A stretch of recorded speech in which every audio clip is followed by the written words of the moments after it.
Good morning student. आज हम math में जो है 1.3 देखेंगे।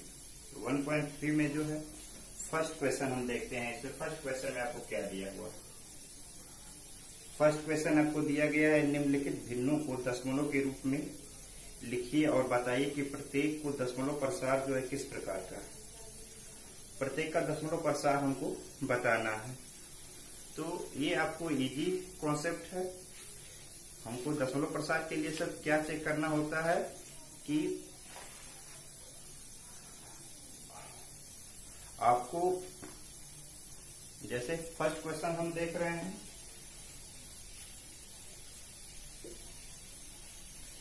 (36 by 100) इसको पॉइंट के रूप में अगर हम नोट कर सकते हैं तो यहाँ पे क्या हो सकता है 0.36, यानी कि दशमलव के 2 स्थान के बाद जो है ये जो है संख्या जो है रेवेन आपको 0 आ जाता है। इसलिए यह एक शांत दशमलव प्रसार है। ये क्या है? आपको शांत है। तो यहाँ पे लिख लेंगे शांत। ये क्या है? आपको शांत है। वैसे ही नेक्स्ट आपको देखते हैं कि नेक्स्ट पॉइंट क्या है। आपको नेक्स्ट पॉइंट सेकेंड क्वेश्चन देख लेते हैं। यहीं पे आपको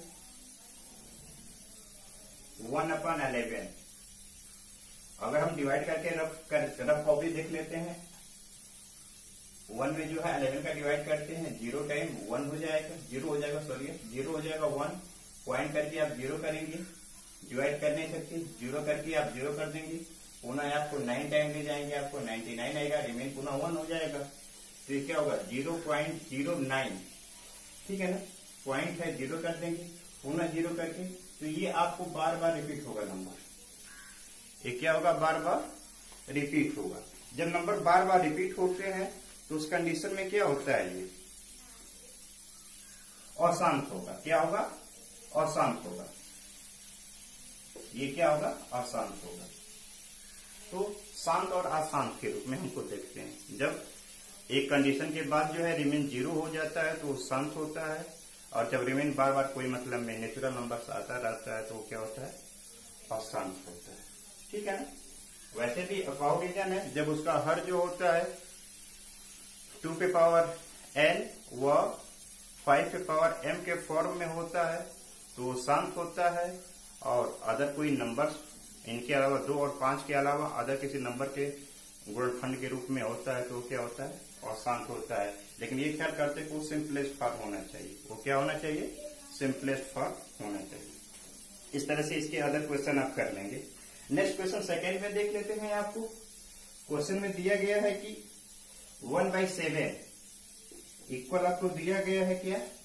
0.142857 और इसके बार है, ये आपको दिया गया है। और आपको बताना क्या है? 2/7 का वैल्यू, 3/7 का वैल्यू, 4/7 का, इसी तरह कई बताना है। तो बस हम एक बता देते हैं। 2/7 को हम क्या नोट कर सकते हैं? 2 into 1/7। 2 into 1/7 का वैल्यू हम रिप्रेजेंट कर देते हैं 0.142857 पे वार हो जाएगा। यहाँ पे हम इंटू कर देते हैं।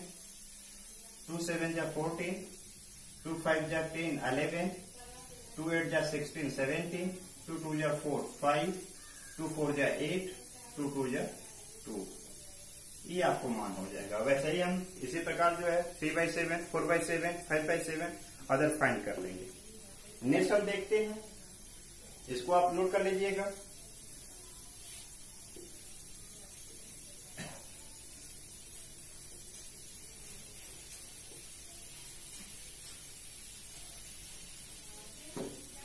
क्वेश्चन नंबर 3 हम देखते हैं। 3 का कई पार्ट है, एक क्वेश्चन देख लेते हैं। क्या दिया हुआ है? 0.6 बार इसको जो है भिन्न के रूप में प्रदर्शित करना है। इसको P/Q के रूप में व्यक्त करना है। तो लिख लेंगे, माना 0.6 बार, या x इक्वल क्या हो जाएगा? 6 बार बार रिपीट हो रहा है तो 6 6 6 ऐसे कर सकते हैं। ये इक्वेशन फर्स्ट हो गया। समीकरण 1 में 10 से गुणा करने के बाद भी क्या है, ये बार बार रिपीट हो रहा है। तो समीकरण 1 में 10 से गुणा करने पर तो क्या आ जाएगा आपको 10x इक्वल 6.666, ये इक्वेशन सेकेंड हो गया है। समीकरण 2 माइनस 1 से 2 में से 1 को घटाते हैं तो 10x से हम x को माइनस करेंगे इक्वल 6.666 माइनस 0.666, तो 9x इक्वल आपको हो जाएगा 6, तो x इक्वल हो जाएगा 6/9। इसको सिंपलेस्ट करते हैं 3 से 2 टाइम में, 3 से 3 टाइम में, तो x इक्वल क्या हो जाएगा 2/3। इस प्रकार 0.6 बार को जो है हम 2/3 नोट कर सकते हैं। इसको जो है हम 2/3 के रूप में नोट कर सकते हैं। तो ये हमारा आंसर हो जाएगा।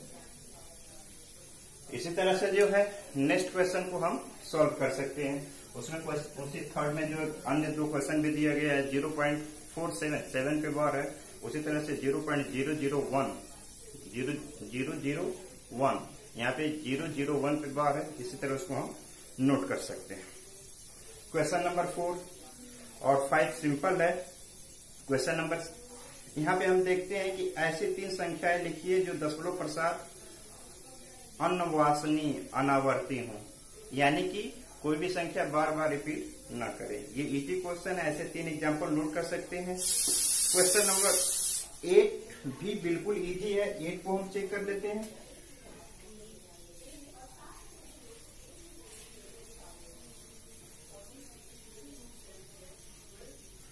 क्वेश्चन नंबर 8 देखो यहाँ पे 5/7 और आपको 9/11 है। पहले इसको हम पॉइंट में कन्वर्ट कर लेते हैं, पॉइंट के कुछ प्लेस पे कन्वर्ट कर लेते हैं। 5/7 यानी कि 5 में यहाँ पे हम 7 का डिवाइड कर देंगे। पहले 0 टाइम 0, 5 पॉइंट कर लेंगे 0, 7 टाइम 49, 1 पॉइंट है ही है 0 कर लेते हैं, 1 टाइम आपको 7, 3 आ जाएगा 0 कर लेंगे 4 टाइम, ऐसे। अब यहाँ पे क्या हो गया 0.714 डैश। अब देखो नेक्स्ट क्या है, 11 से डिवाइड करते हैं 0 टाइम 0, 9 पॉइंट कर ले 0 कर लेते हैं, 8 टाइम 88, 2 आ जाएगा पॉइंट है ये 0 कर लेते हैं, 1 टाइम 11, 9, तो ये आपको हो जाएगा 0.81। ये रिपीट बार बार होगा, 81 ऐसे करके ये बार बार रिपीट होगा। तो इस तरह से अब इन दोनों के बीच में हमको क्या करना है, 3 अपरिमेय संख्या बताना है। क्या बताना है, 3 अपरिमेय संख्या। इनके बीच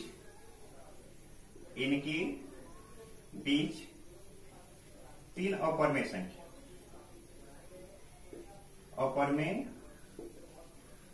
संख्या। फर्स्ट आपको नोट कर लेते हैं, जैसे क्या है 0.71 के बाद वाला नंबर से लेते हैं तो 0.75 0 कर लेते हैं, 7500 कर लेते हैं, 75000 कर लेते हैं, 75 अदर ऐसे ही नोट करते जाएंगे। सेकेंड 0.760 कर देते हैं, 76 के बाद 00 कर देते हैं, 76 के बाद 000 कर देते हैं, 6 ऐसे ही हम कर सकते हैं। वैसे थर्ड के लिए आपको 0.770, 7700, 77000, 77 ऐसे करके जो है हम इनको नोट कर सकते हैं। सभी क्या है आपको अपरिमेय संख्याएं।